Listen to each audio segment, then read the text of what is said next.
Happy Friday, everybody. Welcome back to Mets Daily. I'm your host, Jake Brown, at Jake Brown Live. Smash that thumbs up, hit that subscribe, share the channel, scan this code, become a Mets Daily Insider member. Follow me at Jake Brown Live. Let's go, baby. Happy Friday. The Dodgers, 1 point away from a sweep. I mean, they are the Avengers. They do not lose. Brewers fans thought they had a chance because they went 6-0 in the regular season. The regular season does not matter. Playoffs is a different animal, and the Dodgers are built different. This is a dynasty.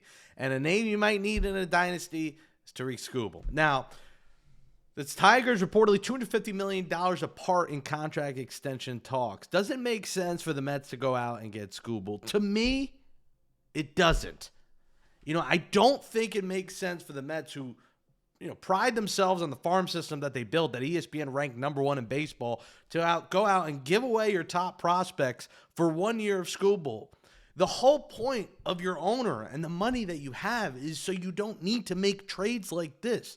Because of the capital that you have, you can go sign him next winter because you clearly are showing you will spend the almighty dollar to go get what you need, like you did with Juan Soto. And this is a case where I don't think there's many other clubs, maybe the Yankees, maybe the Red Sox, a couple other teams, maybe the Phillies, that'll go out and pay a guy. But, unless he's like at the moment you do the trade, he's signing the extension right then and there, which I don't think is going to happen. I just don't think it makes sense, guys. And Skubal's great. Listen, the last 2 years, he's been fantastic. Now, the sample size, that's why I say the last 2 years. Before that, he hasn't really done anything. He's 28 years old, still in his prime. He's been unbelievable the last 2 seasons. 2.39 ERA, 2.21 ERA, 31 starts each year. Career highs in innings, obviously starts, wins, the ERA, everything career high. But I would rather get him next winter, guys. I just don't think, and as good as he is, and this is no slight to him, I just don't think you're giving up the farm for 1 year of a guy. Why not wait if you're in a power position where you can go get him? Now, for the naysayers who want to look at what a potential deal, and maybe this will tell you, and I'm not, this is just a mock that I put out there. There's no reports of this, but this is what I think it would cost to get him.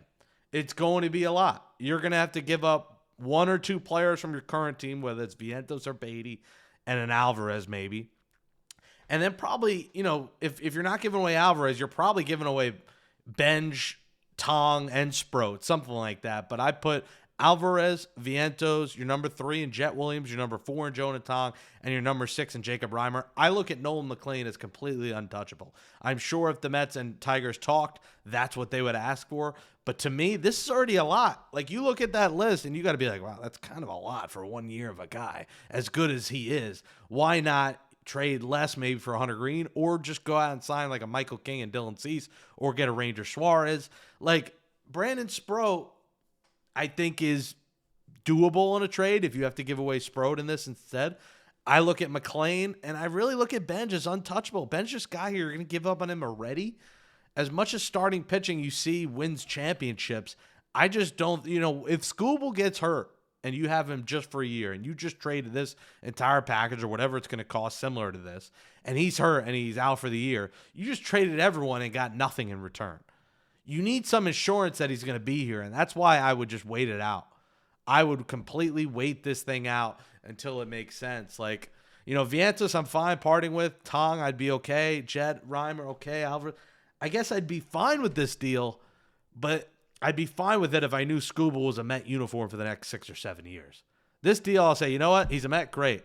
But what if in the 1 year he's here, he hates New York? What if he just does not like it here, and he has other offers next year, and he's like, you know what? I don't want to play here. At least in free agency, you sign him, you get him, he's here. He may hate it so much he might not want to come back. New York's not for everyone. He might not like the media, the pressure, the scrutiny, and maybe he's cut out for it, but we just don't know yet. So I'm saying no, guys. I'm saying no to a Skubal deal. Go out in free agency or get someone for lesser. Or you know what? Maybe you get him at the deadline if it's a lot cheaper. If it's just half a year for him, it's not as many prospects. But I think it would just be a mistake.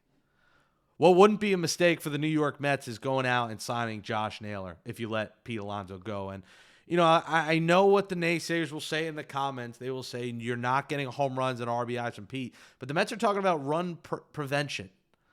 They're talking about run prevention. And Josh Naylor's not much better defensively, but he is better defensively than Pete Alonso. He's also better in some statistics, a couple that I think are important. One, He stole 30 bases this year, and he took advantage of his system where it was easier this year to steal bases. And I think the Mets are looking for younger, faster players, better defensive players. He's a couple of years younger. He's 28. He'll be 29 next June. Pete Alonso will be 31 this December. So you have, a 2.5 year age difference there if you sign Josh Naylor. He's also going to cost less. Pete is going to want 30 to 35 million a year.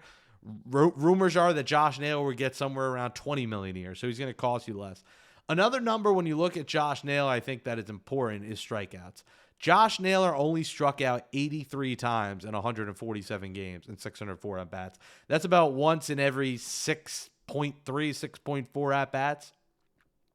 Pete Alonso this year struck out 162 times, 172 last year, 151 the year before. I mean, Pete Alonso is a strikeout machine. He strikes out, usually once a game, about an average one every 4 to 4.5 at bats. If the Mets want to put the ball and play more, Josh Naylor does that.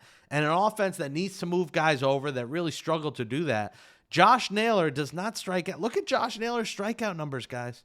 83 strikeouts this year. Last year, 105. 2023, he just struck out 68 times. 2022, he struck out just 80 times. And 2021, he struck out just 45 times. This guy does not strike out. And the Mets are looking for a guy to put the ball in play and keep it moving. Pete strikes out a lot.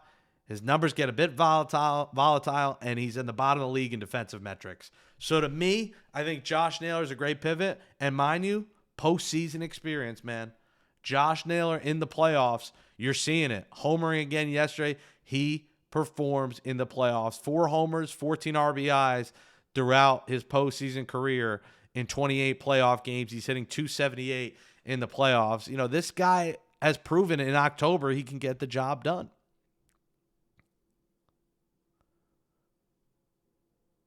.2022 getting to the ALDS, 2024 getting to the ALCS, and now for the Mariners, 2 wins away from the World Series. This guy's been there. He's done that. So he's a name I'm really keeping an eye on if the Mets opt to not go for Pete. And, Zach Scott had an interesting thing to say on Foul Territory yesterday. He said, Pete Alonso, Scott Boras are in danger of getting a similar deal to what happened last year if they keep with some of these ridiculous asks of 7 years and whatever the money's going to be. So I'm fascinated to see where this goes, but I'm looking at Josh Naylor in free agency, and I'm very intrigued because some of those numbers in terms of less strikeouts, better defense, and a lot more stolen bases are very intriguing to me. And his average nearly 300. So I know average is, stat evaluation only look at that. Their OBPs are very similar. They're almost even for their career. Average the last couple of years, or last year, at least 2025, Naylor had him beat, but on base, Alonso had him beat by a little bit. So it's close. 347 OBP for Alonso, 341 for Naylor, or 353, for Naylor, 347 for Alonso. So Alonso had him beat in both average, on base, stolen bases, and strikeouts. So we can look at home runs, RBIs, all we want. Naylor has Alonso beat in multiple categories. So that's worth monitoring. And their WAR, you want to talk about WAR?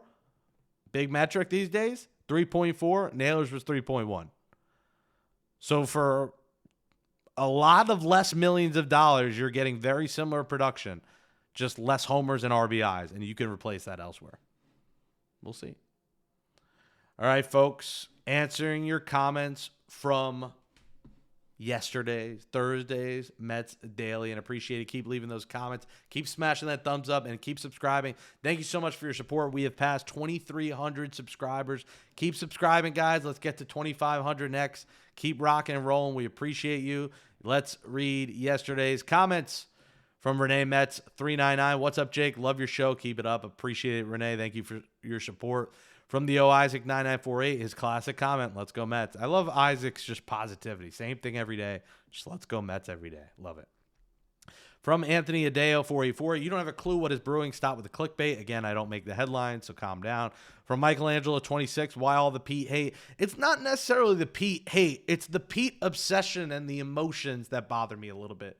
because this is the New York Mets, not the New York Alonsos. And people got to realize his agent, Scott Boras, they want the biggest dollar possible. And you don't pay him because he's the polar bear, he's a Met. And the real argument is this, guys. The Mets have won jack shit with him here.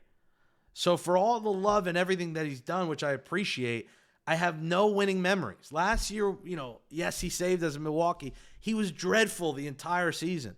It was the entire unit that got them there in 2024. It wasn't just Pete Alonso's homer in Milwaukee. So I just think that it's gotten too emotional with Pete instead of realistic with Pete. And I think we got to enter reality and not fantasy when it comes to Pete Alonso. And I get he wants the respect, but we want the team to win. And they haven't won with him here. So how are you going to argue with me or anyone else who says, let's shake it up, when they have not won with him here? It's not about playoff appearances. It's not about how many homers. It's not about polar bears. It's about winning a championship, and the Mets haven't come close to doing that with him here. Renee also says, I will take Bregman for third and Beatty for second. Let's go. Yeah, I mean, I'd sign up for that. I think that might alter their first base plans if they do that, because Bregman's going to want $25-30 million a year. So I'm not against it. But again, Bregman, another Boras client. So you're going to have some Scott Boras conundrum when it comes to Bregman and when it comes to Pete Alonso this offseason. From Luis Fernandez, whoa, bro, the Mets don't need a third baseman. According to you, Mauricio, Beatty, Vientos, couldn't all of them suck in position. None of them are truly third basemen. They throw terribly to first base and make Pete work really hard to catch the throw. They had to be let the line. They got terrible reaction. They ruined a lot of double plays for second and first.